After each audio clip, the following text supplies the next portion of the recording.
u ye tikke ta ka d'a ma ale ni tikke nana o kɔfɛ u y'a wele ko a gagnera a gagnera wari hakɛ min na fo a ka kontu de di kontu banki de u ka bila a ka kontu kɔnɔ ko kontu tɛ muso in bolo banki la a y'a fɔ cɛ ye ko cɛ k'a ka kontu banki di a k'a d'u ma u ka wari in bila a la ko cɛ ma sɔn a ko ninnu n tɛ bɛn ɲininkali kun ye o de min filɛ nin ye kuma caman de bɛ ninnu na dɔnnikɛbaaw bolo u ye kitabu yɛrɛ dila kan musabaqatu tijariya kitabu yɛrɛ dilalen b'a kan dɔnnikɛbaaw ko dɔw ko tikke min filɛ nin ye n'a y'a sɔrɔ tikke min dira muso ma tirazi de kɛra ko ale gagnera o ye qimaru ye o ye haramu ye o tɛ bɛn cɛ y'a fɔ cogo min a tɛ bɛn silamɛya sariya la ni tirazi de kɛra ale gagnera qimaru de do a tɛ bɛn dɔnnikɛbaaw bɛnnen b'o kan u ye min fɔ nin tɛ bɛn ni tirazi de kɛra n'a y'a sɔrɔ tiraji ko tɛ dɛ ni e yɛrɛ de ye sanni kɛ olu bolo u bɛ tikke ta k'a d'e ma ni san yɛlɛmana u yɛrɛ bɛ kado dɔ ta k'a d'i ma tiraji ko t'a la et puis u ye tikke min d'i ma u ma foyi fara u ma tikke niyɔrɔ si fara marasandisi in kan dɔnnikɛbagaw dɔw bɛ nin ladaga mais Sheikh Salih Fawzani bɛ min kan ale ye fatawa kɛ ni min ye a ko hari n'u ye tikke d'i ma de ko tiraji taara i kana mina a bɛ rimaru a ko ka tikke fansi kana mina e ka t'i ka minan fɛ isa dɔrɔn i ka sagi ni e taara sa nin yɔrɔ la tikke ko tɛ min na i ka kiliyan yɛrɛ minantigi yɛrɛ ye dɔw ta k'a d'i ma n ye nin d'i ma tikke ko t'a la foyi t'a la baasi t'o la o ye kado y'a d'i ma mais ale ko tikke ko bɛ fɛn o fɛn na kana mina a bɛ qimaru a tɛ bɛn silamɛya sariya la an bɛ min fɔ ye nin de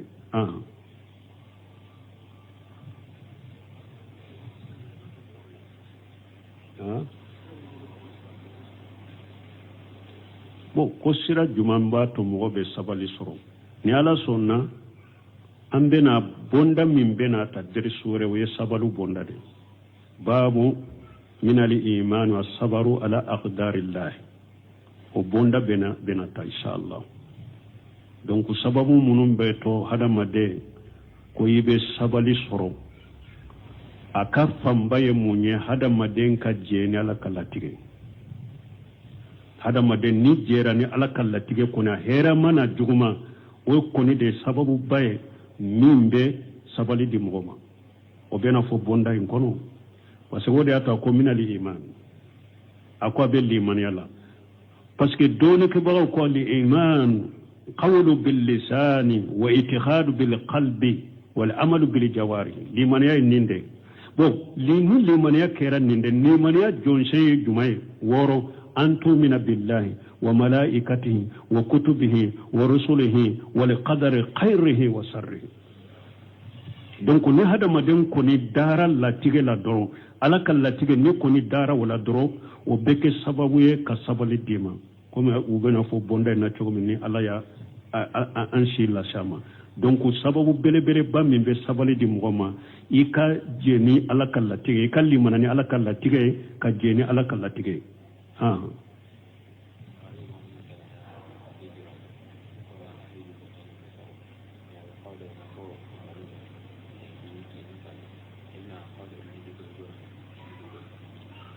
ko muso dɔ y'a labɛn ko a bɛ taa hiju yɔrɔ la a kan ka taa komi sini bi a cɛ fatura o tɛ se ka taa hiju la tuguni dɔnnikɛbaaw ko hari n'a y'a sɔrɔ a bɔra jamana kɔnɔ a ma janya a yɔrɔ ma janya a bɛ sagi de hari n'a y'a sɔrɔ a bɔra jamana kɔnɔ ma a ka taama yɔrɔ ma janya a bɛ sagi da janko ni ma bɔ jamana kɔnɔ o ko de min bɛ se ka continuer ni cɛ fatura misali la ni mɔgɔ minnu hijidenw bɔra sisan u bɛ Addis Abeba misali la u bɛ Misira ale bɔra ulu sera Misira ulu sera Addis Abeba Ethiopie kibariya sera le ma ko a cɛ fatura don kibaw ko nin bɛ continuer parce que nin yɔrɔ janyana kaba a yɔrɔ janyana kaba ale bɛ continuer ube hiju denmuso min sera Maka olu sele dɔrɔn kibariya sɔrɔla ko a cɛ fatura a bɛ Maka ale bɛ continuer ka hiju la mais n'i ma bɔ jamana in kɔnɔ i bɔra i bɛ kodɔra ɲɔgɔn na i bɛ lajinɛ ɲɔgɔn na i bɛ sagi dɛ hari n'a y'a sɔrɔ i bɔra jamana kɔnɔ i ma janya i bɛ sagi janko n'i ma bɔ ni muso ɲinan ka hiju bɛ ta k'ale da ale b'a ka furuja sigira a tɛ taa hiju yɔrɔ la ni ala y'a san wɛrɛ yira a bɛ taa ka hiju la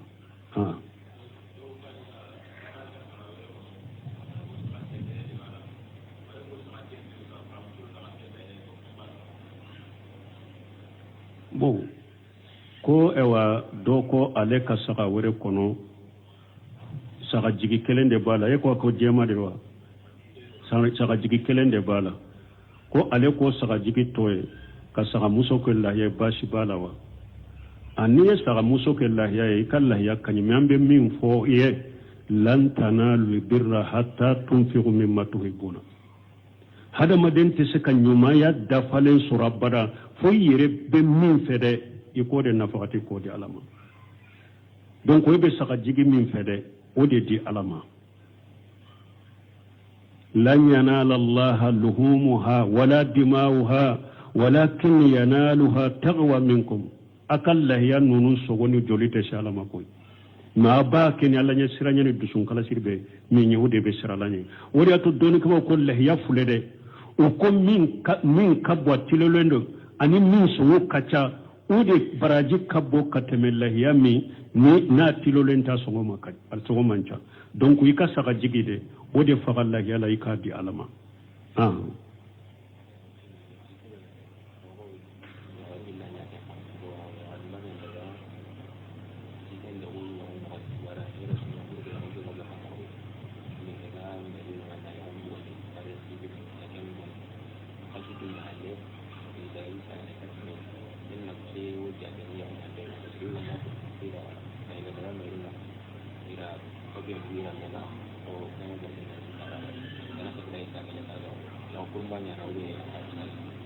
ko muso dɔ ale n'a cɛ bilala ɲɔgɔn na ko ale taara faamaw fɛ mairie la k'o ka furu guruja k'o y'a ka furu guruja mais cɛ ma bila dɛ n'a y'a sɔrɔ cɛ ma bila cɛ ma jɛ ni furusa in fana ye mais faamaw ye furu guruja u ni ɲɔgɔn cɛ maire ye furu guruja u ni ɲɔgɔn cɛ mais cɛ ma bila muso ma yɛrɛ kuma bɔ fana no seminu ɲininkara ni ɲɔgɔnna la a ko min filɛ nin ye dɛ a ko jamana ka faamaw n'u ka sariya la olu ye furu sa a ko mais maana na ala ka sariya la fil batini jahiru furu sara fil batini mais kɔnɔna na u ni ala fɛ furu masa ni cɛ min bila i mi yɛrɛ kuma bɔ furu masa dɛ jahiru la faamaw bolo jamana bolo furu sara mais ala fanfɛla la a ko furu ma bɔ a ko ni muso sugu toujours ni e cɛ ma kari a mi bila a ko a ɲuman ye mun ye bɔda ye mun ye a ko i ka kumabɔ fɛn ta k'a di cɛ ma i k'i yɛrɛ kumabɔ nin kɔfɛ i ka kisi yɔrɔ ye o dɛ muso min ka furu bɔra faamaw fɛ nin cogo la mais e ka wodeju ani cɛ u ma sigi ka furu bɔ cɛ min bila i mi yɛrɛ kumabɔ cɛ ko ale min bila furu bɔra nin cogo la a ko kisi min ye e ye i b'i yɛrɛ kumabɔ kura ye e yɛrɛ ni cɛ ni ɲɔgɔn cɛ ala fanfɛla la pour ka bɔ donc an bɛ min fɔ nin yɔrɔ la nin filɛ ka min ɲininka ale k'olu ye furu sa mairie fɛ mais kalo 6 kɔfɛ u nimisira fɔ furu ka sagi a cogo kɔrɔ la bon n'a y'a sɔrɔ cɛ min bila kumabɔli ma kɛ furu masa i bɛ sagi i cɛ ma ala ka yɔrɔ la ala ka sariya la furu tun masa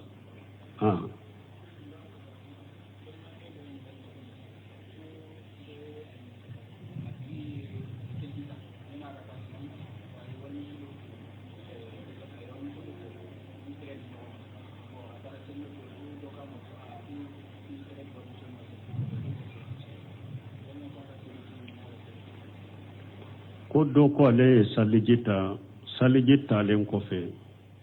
ale bora ko be tam misiri la ani wali muso do benna o ye ɲɔgɔn fɔ a y'a tɛgɛ di o ma o kɔfɛ a taara salli kɔfɛ ko dɔ ko a ka salliji tiɲɛna nin bɛ cogo di ayi ka maga muso la ou bien k'i tɛgɛ di muso ma ou bien ka muso embrasser o tɛ salliji tiɲɛ fɔlɔ aya min bɛna aw lamastumu nisa minnu ko ni magara muso la salliji bɛ tiɲɛ u b'o ka delila kɛ nin aya de nin kɔrɔ ye kafoɲɔgɔnya de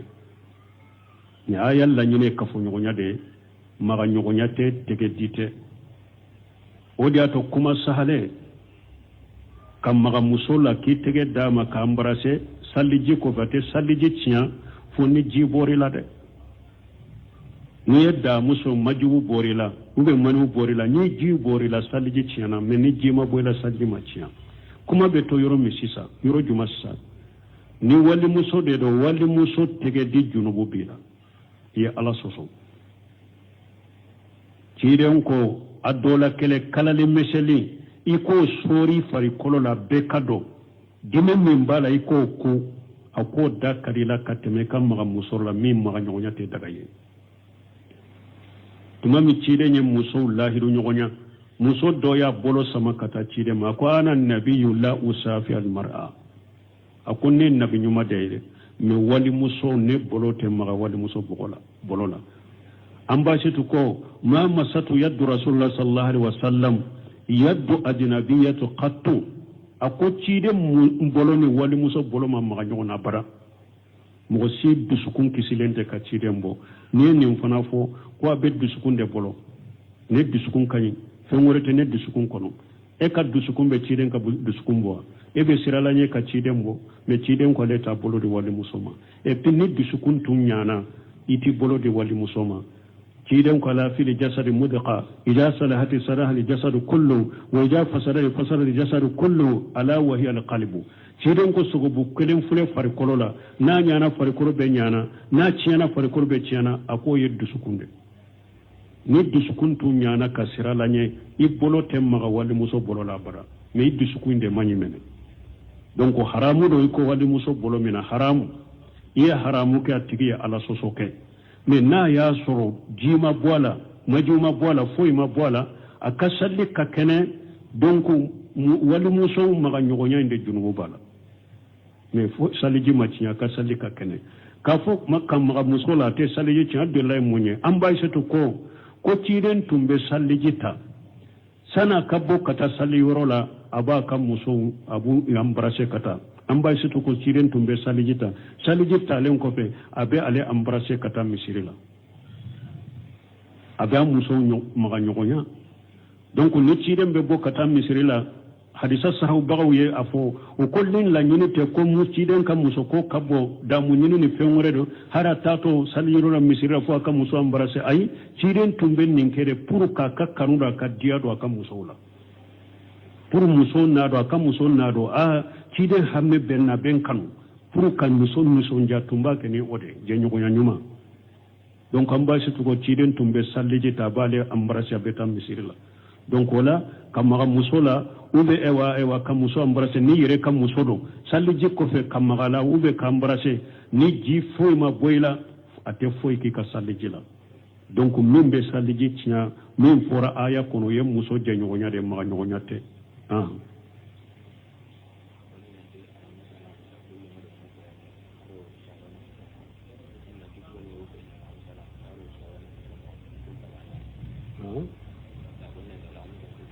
bon ko a fɔra hadisaw kɔnɔ ko alamisa tɛnɛ baaraw bɛ yira a la sahaba ni baaraw bɛ yira a la k'u tɛ kelen a bɛɛ baara ɲumanw de ciden ko jɔn ka baara ɲumanw u bɛ yira ala la tɛnɛ sahaba ni ta fana ko jɔnw ka baara ɲumanw bɛ yira ala la ale b'a fɛ n'a ka baaraw bɛ ɲuman bɛ yɛlɛ ka taa ala ma a ka sɔrɔ suntolo ninnu bɛɛ kelen de n y'a fɔ ya siɲɛ joli n ko mɔgɔ kana to k'i bɛ miiri o b'i ka hakilina miiri ciden ka hadisaw la pour ka defo sɔrɔ o la o ye kunnangoya taamasiyɛn de an y'o de fɔ an ko laysa fi sunnati qiyasu wala tudrabu laha al amsalu wala tudraku bil uqul innama huwa al ittiba wa tarku al hawa ciden ka sunna qiyasu tala ciden ka sunna misaliya fo tala ciden ka sunna te doni hakliye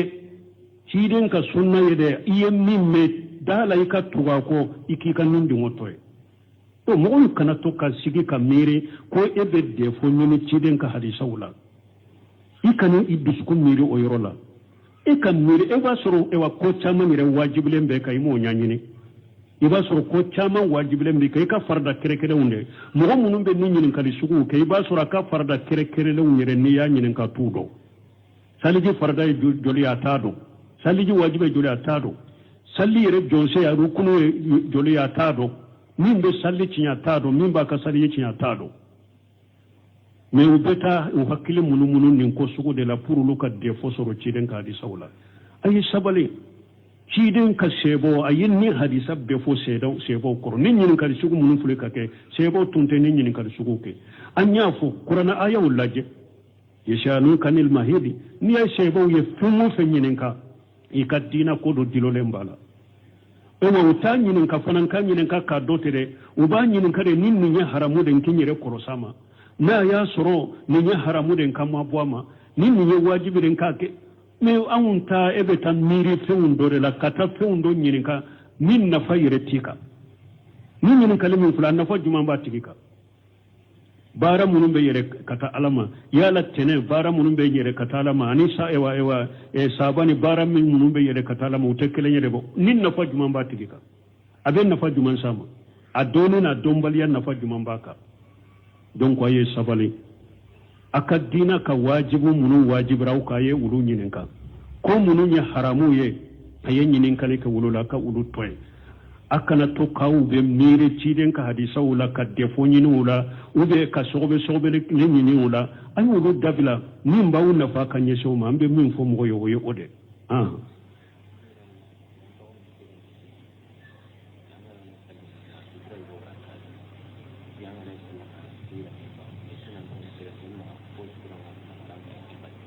po konni be salli ka sutura ke pour fen kan ka salli tiga yo famu me hari ni be misiri kono ibe sutura ke aho ciden ko mo min be salli misiri kono wori ato doni ke bawo ko hadisa dola ko sigi bagaw ko ga piye misiri piye to salli bagaw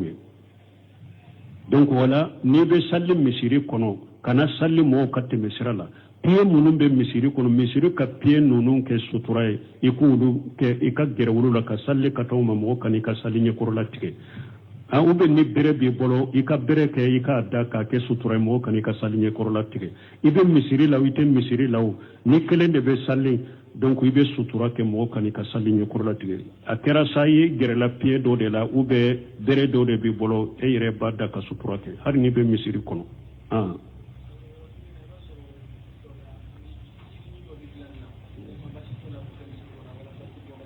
o ikanyinin kali kanyi ko misiru do la jiru do be dila ka ke sudura ka ga misiri kono he nyanga karamo ka bu musina badi uya nyinin kan ni na ko lesirite ni na ako epinu mani ndabila nikele wuri la misiri kono be nyuko mbugoni ako ni fitina ala kan kisi nikele wuri la misiri kono be nyuko mbugonu ye wala sunnate ute sariya kono delela tula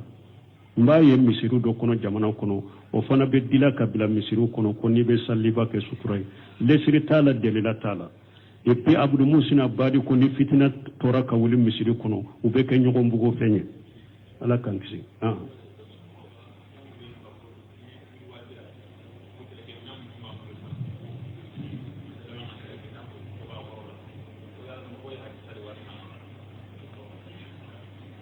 ko ewa afora ka fo jiyan laba kele kemina munun fule nyunye ubejo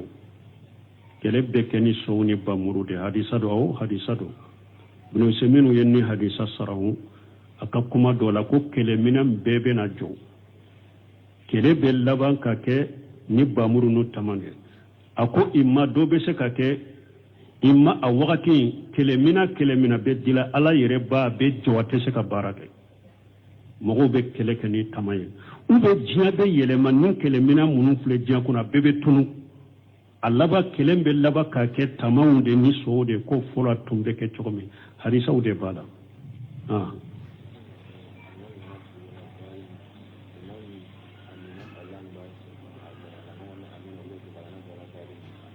koni alimami ko wala dalina alimami ka mina ko fere mo ba fa mina ube ba fa alimami ne ciiden ko ja khala al imam wala dalina faqulu amin hadisa do la ja amana al imam fa aminu donc ne hadisa Cheikh Albani tumbaka koni alimami ko amina de alimami ko fe mo kana amina fo folo koni alimami ko amina de o ko fe alimami mo ko fe mo be amina fo mais kana fo alimami nye ina kana fo ñogon fe abilade ni alimami amina fo ko fe bitafo mais hadisa u sege segelen ko fe abolo asagira kabonin kumala parce que ñaaye buno semina al-liqa wal bab al maftuh wiya ñinin kan ninna koni alimami ko wala dalina ebe afo amina fo yoro de la wa ube babila ni alimami amina fo riba fo atiki ya ko parce que Cheikh Albani ko ka fo alimami ka amina ko fe sana kanyin kali jabe ko ale o Cheikh Albani o doni ke baga wore o ibe sawaba sori be kataw ako ale be min fo ni alimami wala dalina fo riba fo amina ite alimami ka amina makono ako hadisa min nana ija amanna al-imam fa aminu akoro de ija wasala al-imam ila makani ta'min fa aminu ako ani hadisa do imbe faranyon kan incho de la hadisa min ko ija qala al-imam wala dalin fa qulu amin hadisa min ko ija amanna al-imam fa aminu akoro de ne al-imam shera amina fo yorola aye amina fo ako be ko ne hadisa do ko ne al-imam ko wala dalina afana ka fo amina donc hadisa min ko ne al-imam ko amina ya fo amina koro de na shera amina fo yorola ala wala dalaka fo amina donc aka kuma ko fe nyini kali jabu ko fe kalanden do be ako sheikh ako Albani ka silsala ni nimoro la ko nin kuma sagira ka bola do seminu ko alhamdulillah ko mbode jiginayi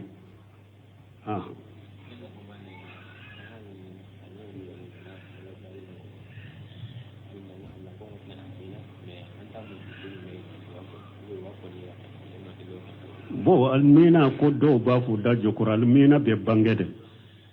amina abe bange alimami ko fede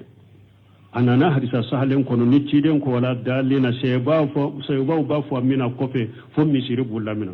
fo misiri bebe man kan fo bulamina aya soro wakati uluka misiri kaso no amina fora fo u kombe fenke misiri kono misiri bulamina donc amina be bangede ibe kamperena ka bange mais wa khairul umur awsatuha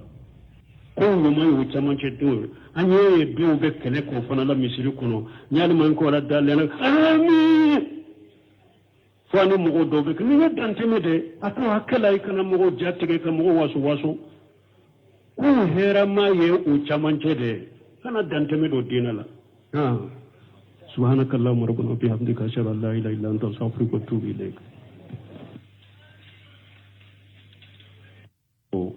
atara sannike sugu kono aye sannike yoromi uye tiketa kadam aleni tikei nana o kofe uya wele kwa ganyera na ganyera woy hakke minna fo aka kontu de di kontu banki de uka bila ka kontu kono ko kontu te muso imbolo banki la aya fo cheye ko cheye ka kontu banki di aka duma ka wori imbrala ko cheye maswa ko nunu ntebe nyinin kali kunyo ode min fulen ninye kuma chaman debe nunu na doni ke baw bolo ye kitabu yere dilaka musabaqatu tijariya kitabu yere dilale mbaka doni ke baw ko do ko tikke min fulen ninye na ya suru tikke min dira musoma tiraji de kera ko ale ganyera waya qimaru ye waya haramu ye otebe ke ya fo chomi atebe islamia sariyala ni tiraji de kera ale ganyera qimaru de ro atebe doni ke baw benem oka uye min fo nin tebe ni tiraji de kera na ya suru tiraji kote de ni e yere de sanni ke ulu bolo u be tiketa ka dima ni sa nyele mana u yere be kadodo ta ka dima tiraji ko tala et puis u yetti ke min dima uma foy fara uma tikke ni euro sifara marasandi sinka doni ke bagaw dobe nin lataga mais Cheikh Sal Fawzani be min ka lay fatawa ke ni minye ako hari nu yetti ke dima de ko tiraji taray kanamina abe rimaru ako ka tike fansi kanamina e katika minan fe insa doro ikasadi ni e tarasa ni ro la tike kote minna e ika kila nyere minan tigi re dota ka dima nyen ni dima tike ko tala fo itala abashi tola o ye kado ya dima na le ko tike ko be fe wo fenna kanamina abe khimaru atebe islamia sariala ambe min fo ye ninde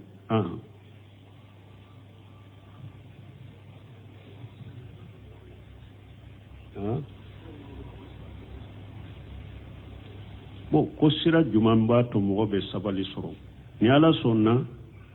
ambe na bonda min bena ta der sure we sabalu bonda de babu min al iman wa sabaru ala aqdarillah o bonda bena ta inshallah donc sababu munum be to hadama de ko yibe sabali soro aka fambaye munye hadama den ka jeni ala kalatige hadama den ni jera ni ala kalatige kuna hera mana juguma o koni de sababu baye mimbe sabali di mgoma o bena fo bonda in kono parce que wodi ata ko minali iman akwa be liman yalla parce que dole ke bawo ko li iman qawlu bil lisani wa itikhadu bil qalbi wal amalu bil jawari liman ya ninde bon liman ya kera ninde liman ya jonse jumay woro antumina billahi wa malaikatihi wa kutubihi wa rusulihi wa liqadari khairihi wa sarrihi donc ni hada maden ko ni dara la tige la doro ala kal la tige ni ko ni dara wala doro o beke sababu ye ka sabali dima comme u bena fo bonda na chogo ni ala ya anshi la shama donc sababu bele ba min be sabali di mugoma ika jeni ala kal la tige ika limanani ala kal la tige ka jeni ala kal la tige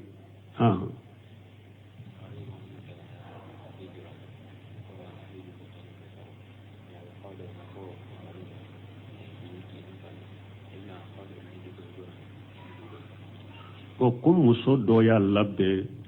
ko beta hiju yorola akan kata komi sini bi a ce fatura o tese kata hiju la tuguni doni ke ba ko harin na ya sura bora jamana kono ama janya a yoro ma janya abe sagide harin na ya sura bora jamana kono ma aka tama yoro ma janya abe sagida janko ni mabo jamana kono o kode min be se ka continue ni ce fatura misali la ni mugo munun hiji don bora sisa ube Addis Ababa misali la ube misira ale bora ulu sera misira ulu sera Addis Ababa Ethiopia kibariya sera le ma ko a ce fatura don kiba ko nimbe continue